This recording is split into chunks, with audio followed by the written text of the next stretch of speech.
મારું નામ રવિ બાલસરા છે અને અમે દિલસે ફાઉન્ડેશનમાં જોડાયેલા છીએ.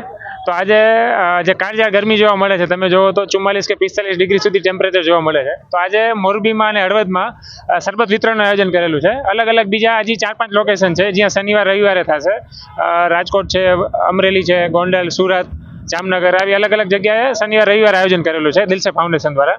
અને આજે અમે વરિયાળીના શરબતનું વિતરણ કરીએ છીએ, કારણ કે વરિયાળીનો શરબત બોડી માટે બહુ સારો છે ગરમીમાં. તો આજે ઓલમોસ્ટ 500 થી 600 લીટર જેવો શરબત અમે ડિસ્ટ્રીબ્યુટ કરેલો છે અને લોકોને પાઈ છીએ જે રસ્તા પર નીકળતા હોય એમને. એટલે એક રીતે જોવો તો કદાચ 1700 થી 1800 કે 2000 જેવા લોકોને શરબત અમે પાયેલો છે. અને જે પ્રવૃત્તિ તમે જોઈ શકો છો અત્યારે ચાલુ છે મોરબીમાં અને હળવદમાં. અને અમે જે દિલસે ફાઉન્ડેશનમાં જોડાયેલા છીએ એમાં બીજી અલગ અલગ ઘણી બધી પ્રવૃત્તિ કરીએ છીએ. ધારો કે આજે શરબત વિતરણ કરેલું છે.